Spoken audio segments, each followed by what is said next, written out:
আসসালামু আলাইকুম। Extra computer training সেন্টারের পক্ষ থেকে আপনাদেরকে স্বাগত। আমি আজকে আপনাদের দেখাবো মাইক্রোসফট পাওয়ারপয়েন্ট 2007-এ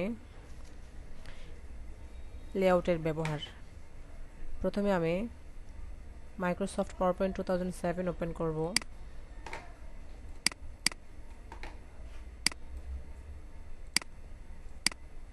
আমি এখন 2 নম্বর স্লাইডে কিছু লিখব।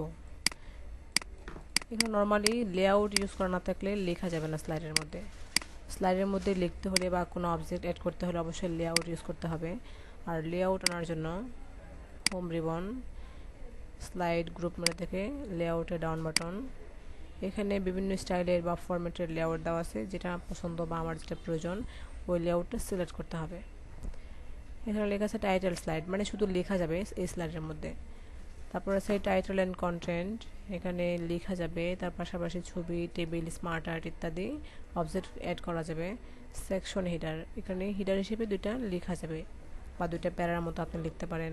টু কন্টেন্ট, এখানে উপরে লেখা যাবে, দুই পাশে দুইটা প্যারা লিখতে পারেন, বা এখানে ছবি, দুইটা স্মার্ট আর্ট কিংবা দুইটা টেবিল ইউজ করতে পারেন।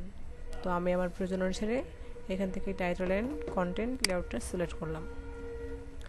এই স্লাইডের মধ্যে আমি লিখতে হলে যেখানে লেখা থাকবে ক্লিক টু অ্যাড টাইটেল বা ক্লিক টু অ্যাড টেক্সট বা ক্লিক টু সাবটাইটেল, ওইখানে ক্লিক করে লিখতে হবে।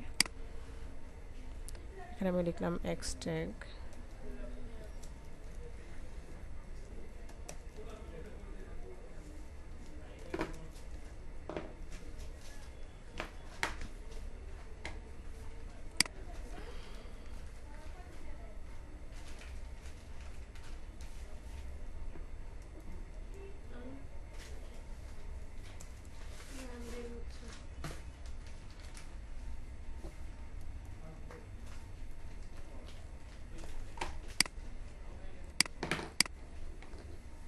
এক নম্বর স্লাইডে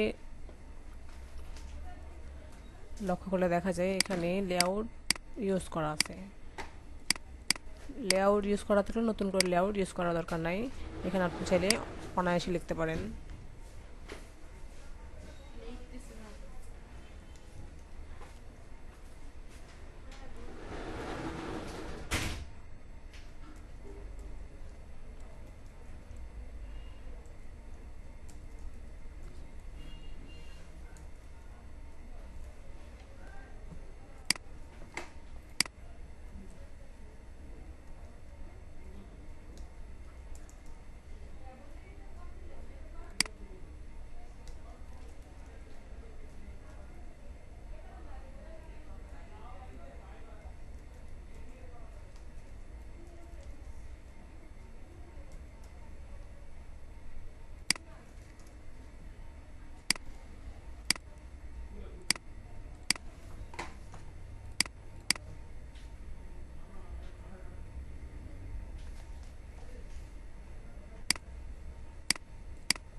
আর এই লেখাগুলোর মধ্যে আমি আমার পছন্দ মতো বুলেট ইউজ করতে পারি, যে কোনো বুলেট ইউজ করা যাবে। আমি আমার পছন্দ মতো লেখার কালার চেঞ্জ করা যাবে, সাইজ বাড়ানো যাবে।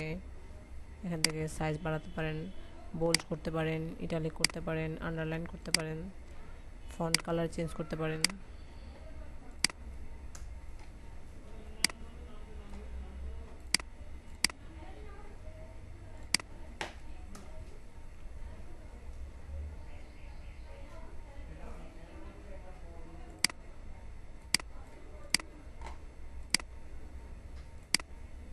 আজকে এই পর্যন্তই। আজকের মতো আল্লাহ হাফেজ।